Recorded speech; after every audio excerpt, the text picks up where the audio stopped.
Father always said, a proper war banner has two roles, to direct and to inspire. In the chaos of battle, he'd say, you won't march wrong if you keep your flag in sight.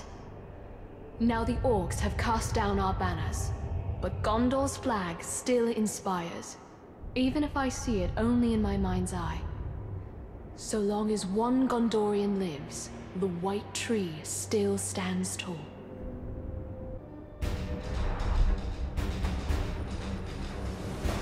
The flag of our people. Long may it fly. Concern yourself more with it. Ours it's flying from.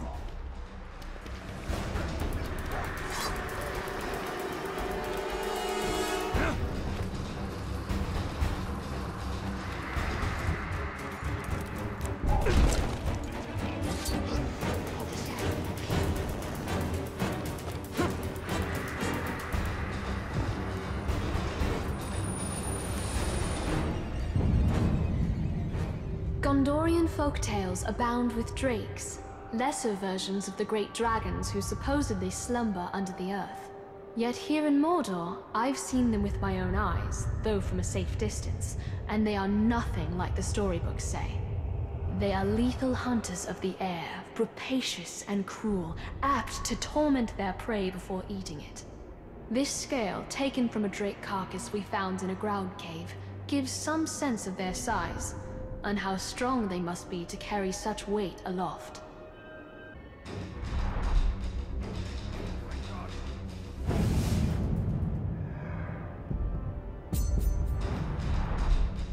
Scale of a drake or a full-fledged dragon? Certainly a drake.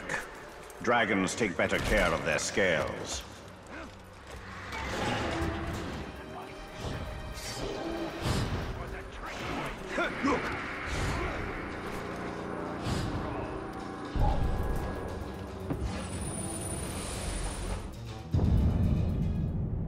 I wonder if the elves have mundane objects as we do, for even their common containers and vessels seem uncommonly fine.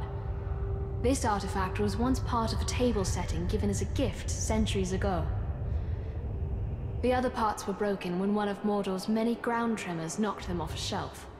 How I wish my predecessors had saved the broken shards. That's a puzzle I'd like to reassemble. Elven things deserve to last. I wonder if the elves have... What sort of feasts do elves have? Stately affairs, not as raucous as orcs or men.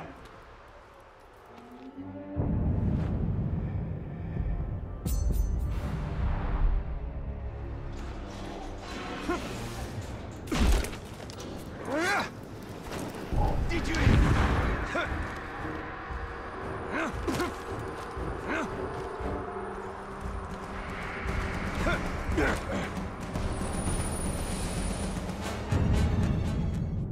This pipe is purported to be the creation of hobbits, a sort of halfling that lives beyond our reckoning in the north. I wonder at the strange notion of full-grown adults who scarcely reach my waist in height. But after what I've seen in Mordor, a hobbit would be a welcome sort of strange. Though I don't think a hobbit would last long in Mordor.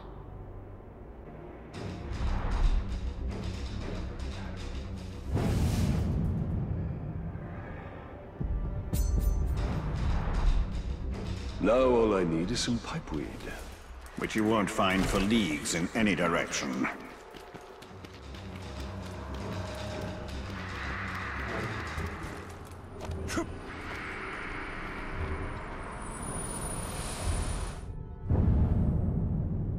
In the Great Hall of Minas Ithil, we didn't just safeguard the treasures of our past.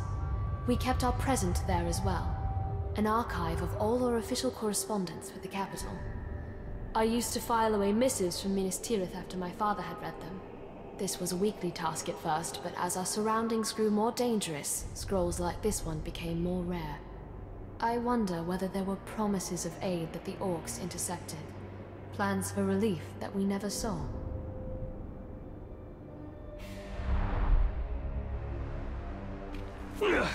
The workings of government reduced to parchment. Minas Ithil didn't need parchment. It needed reinforcements.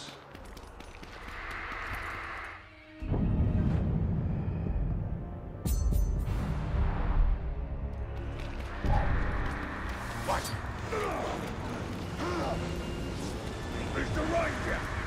Look here! He's a mob! Look at your right! When Eonar didn't return from his confrontation with the Witch King, word of his fall spread like wildfire across Gondor. The Witch King's forces were regrouping, rapidly seizing lands once under Eonar's rule.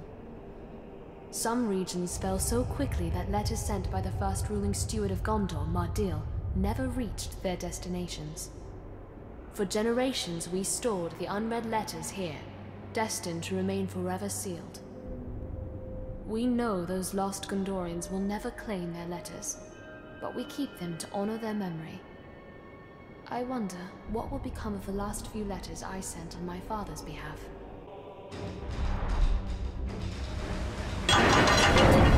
You are not tempted to read the letters? No need. I know the heart of my people, so I know what they say.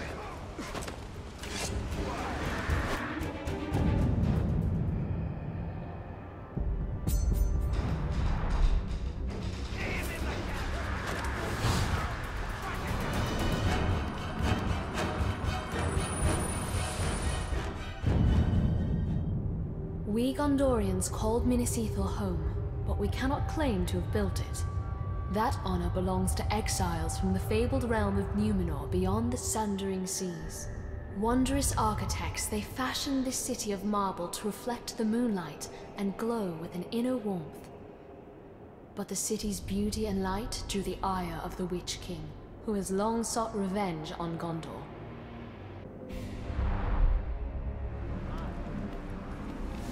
The Numenorians' knack for towers rivals the elves. Who do you think taught them? They were but precocious students.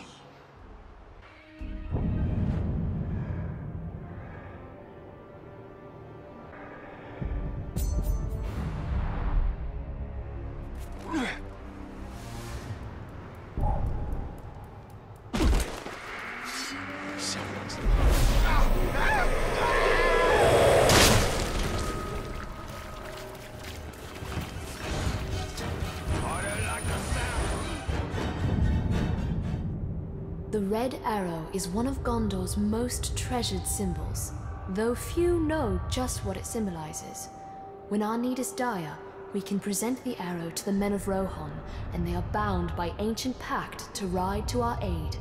We should have used it in the early days of the siege, but the orcs encircled us so quickly, and Rohan is too far away.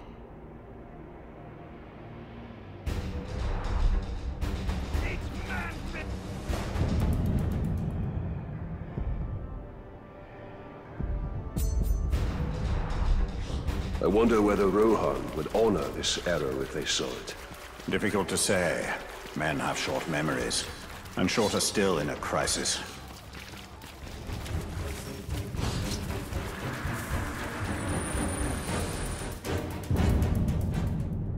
The orcs are obsessed with rings, more so than coins or jewelry of equal value. They snatch them from prisoners immediately, and what happens to these rings is anyone's guess.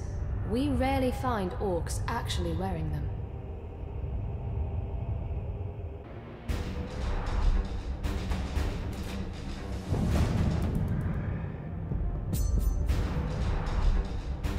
A fine ring, but I gather it's an ordinary one. Ha! Scarcely worth the same name as the ring we created.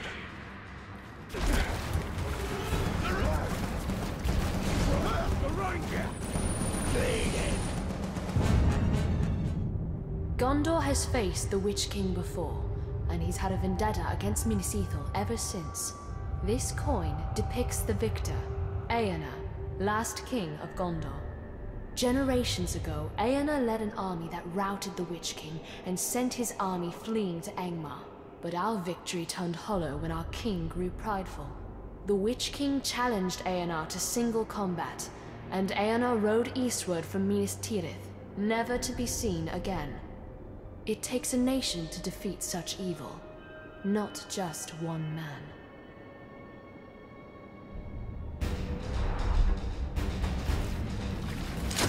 Eanna, he who fought the Witch King. Twice, because he did not finish the task the first time.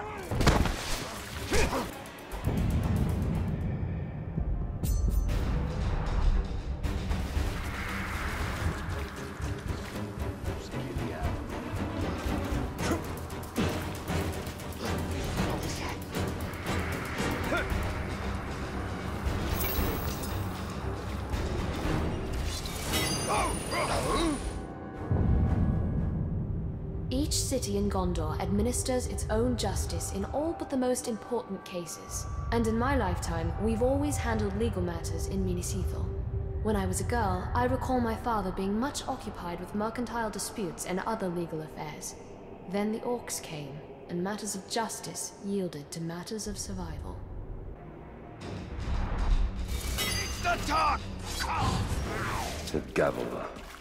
Always seemed an odd symbol for justice. What is justice, if not a hammer to beat down the proud nail?